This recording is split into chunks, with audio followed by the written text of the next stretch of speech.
Hey everybody and welcome back. It's me, Sonic Speeder of the Mr. Variety. And yeah. I'm gonna have episode 2 of Pokemon SoulSilver version. Last time we got Vatten here. Let me talk to him. Here we go. Staring steadfastly at my face. Alright. So anyway, we gotta go on to route 29. Oh yeah, 29 routes.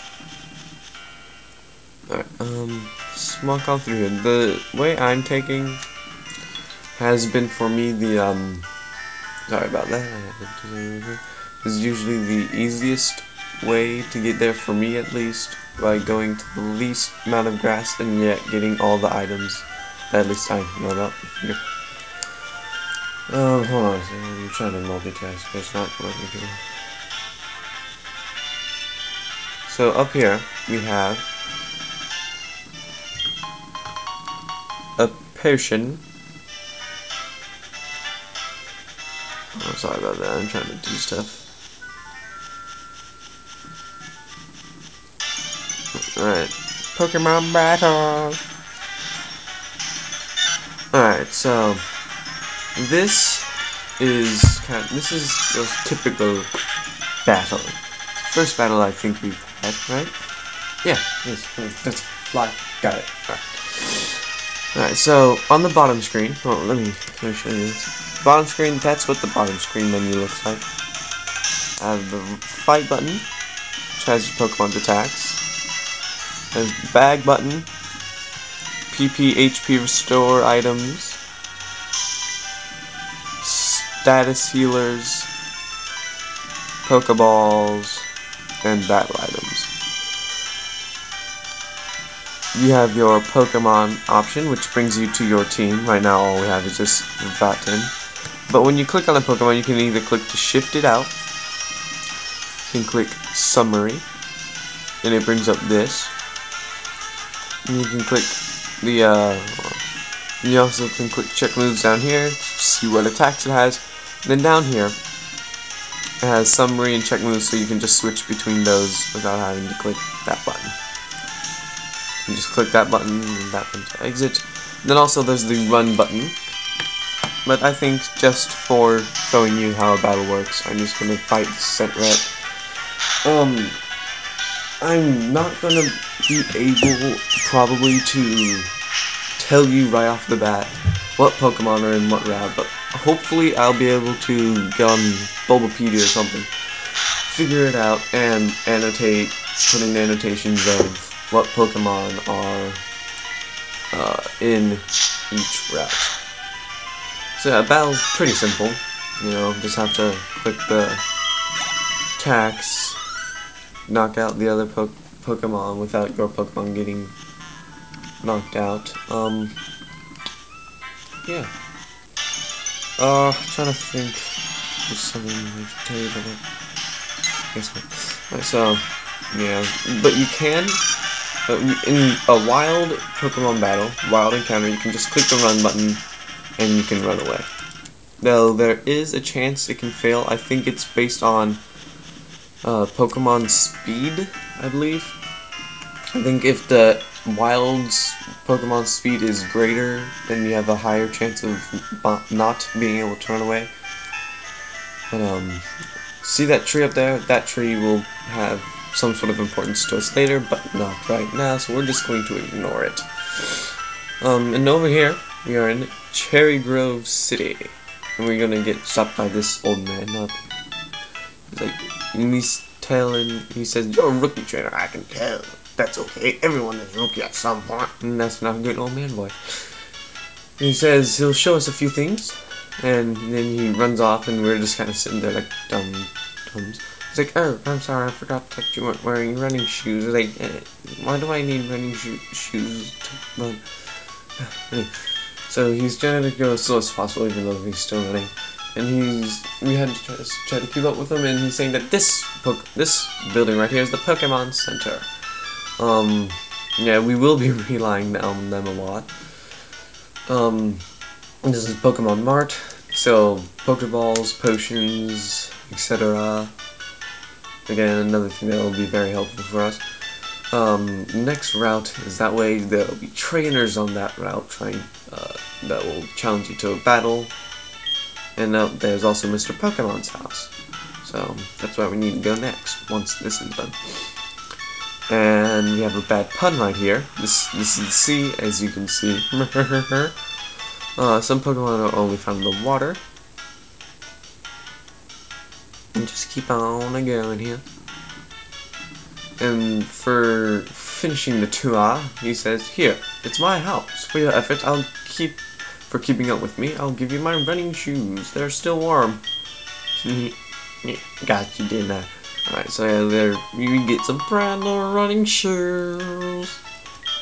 Alright, so yeah, by doing what it says, we can either hold down the B button if you prefer to do it that way and run, or on the touch screen. Might as well show you the touch screen. Right here is a button. Just hold that, and we'll just tap that. It'll turn orange, and you can just run around. And also, this is your Pokemon menu, your bag menu, your Pokegear menu, options menu, save menu, and trainer card menu. And this is just used to like talk to people or something, or you can also just use the A button. Whatever suits your fancy. Alright, so yeah. Here we go. Oh, and then and he's like, I'm rolled up. And something I don't get is, why can these NPCs run without the shoes? Dumb. Right. Sorry. And he's gonna give us the map card, which is gonna get loaded into our Pokegear. And so Pokegear now can show the town map. And he says that the Pokegear becomes more useful as you add cards. And so what I'm gonna do, I'm gonna go to the Pokegear. I'm going to bring up the map. So that's what the top screen looks like. It shows the current city that you are in, the region right here, Johto, the city, and kind of a small description of the city, and a basic map of the city. See, like, it basically shows the orange dots where the houses are. The blue dot is the square is the Pokemart. Orange square is the Pokemon Center, and then these lines are the roads. And then these are just kind of like icons, things for icons that you can put in. And then on the bottom screen, this is the Pokegear map.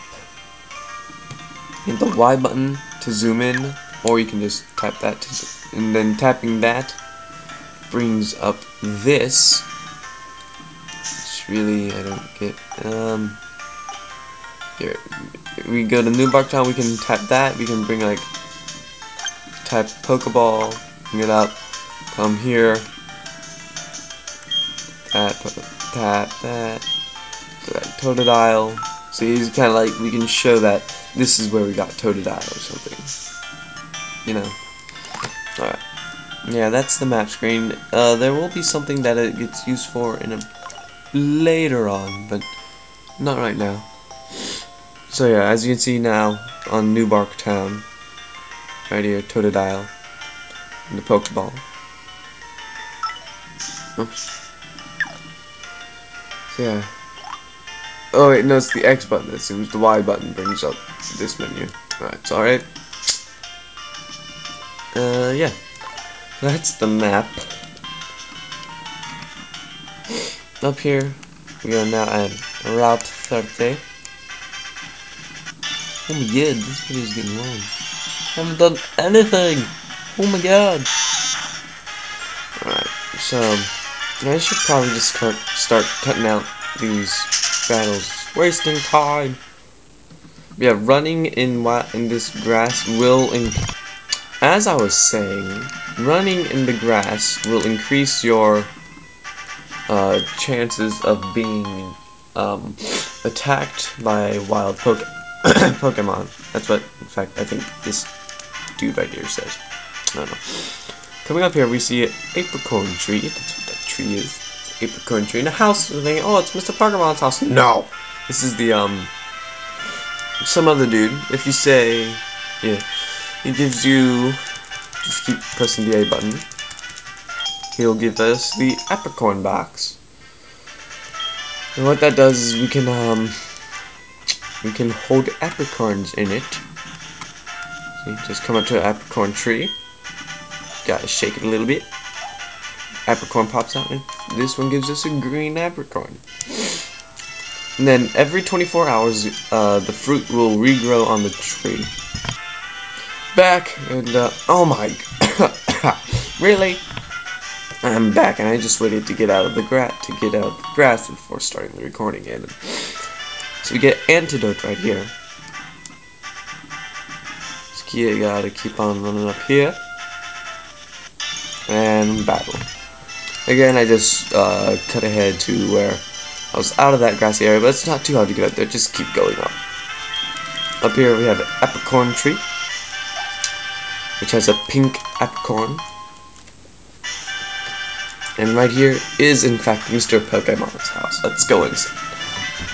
It's like, Gwink! It must be Sonic. It was I who sent an email to Professor Elm. So yeah, he goes over there, and then he walks back carefully, and he gives us the mystery egg.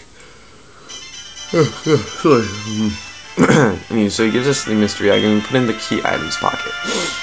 And just for so you know, key items pockets. The key items pocket is where items that you cannot throw away or sell go. So yeah. So he says he bets we can't find an egg of this type in the Johto region, and Professor Elm might be able to tell what it is, apparently. And he's the best when it comes to research of Pokemon evolution. That's a quote from the famous Professor Oak. Returning to Professor Elm, your Pokemon should have some rest.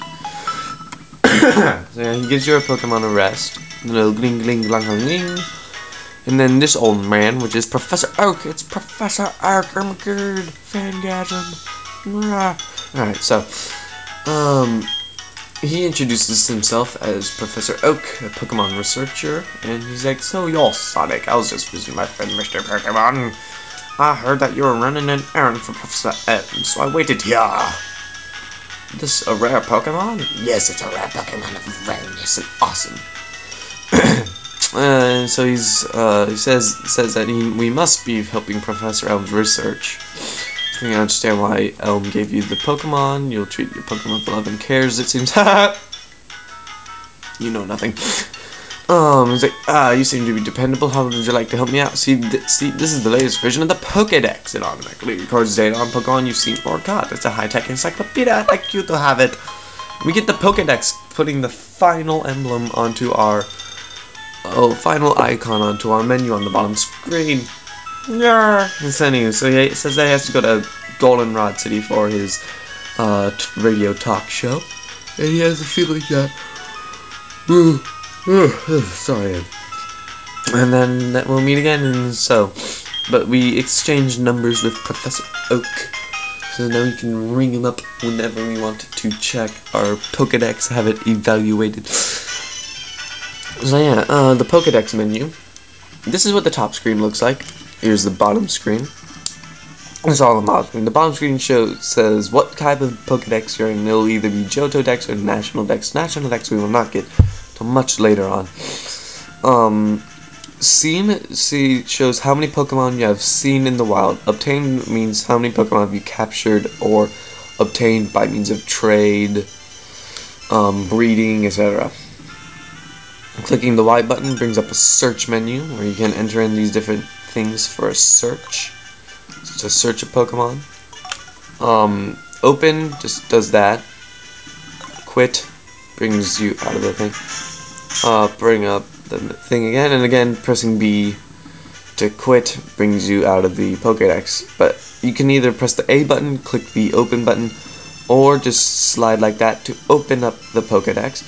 Here we have new things. We can still search. Pressing the X button will give us the Pokemon's cry. And again, we could just tap that. pressing A or clicking this brings up the details. It shows where the location is. It has a map up here, but you cannot find Totodile in the wild, so it will be unknown. Size. Down here it shows a scale. See, his weight check has a scale, which one's heavier, has the weight down there. And up here it has a height check thing, height comparison. It has Totodile right here, me right here, height check. It shows the height of Totodile and the height of the character. Clicking back brings you back here. And just having it just on to where the cursor is over the Pokemon brings up this. It has the Pokemon's Pokedex entry, Totodile's Pokemon Johto Dex 007, 007, it's James Bond. Has its species name, its classification, type, height, weight, footprint, and a small bio. It's small but rough and tough, and won't hesitate to take a bite out of anything that moves. Be careful around Totodile. So yeah, and then you can just do that and press B, or you can just press B and it'll close. But yeah, that's the Pokedex menu. And now, let's head on out here. And then there's like, urgent call for Professor Elm on the Pokewalk thingy. It's like, hello, Sonic, it's a disaster. It's just terrible. What should I do? Oh no, please get back here now. And they click, and lots of dots. So with that phone call from Professor Elm, I think I might have accidentally called him Elk earlier. Anywho, that message from the almighty Professor Elm, master of all research on Pokemon evolution. We gotta get our butts back to Newbark and see what's going on there. See what happened. But we'll do that next time. Until then, be down.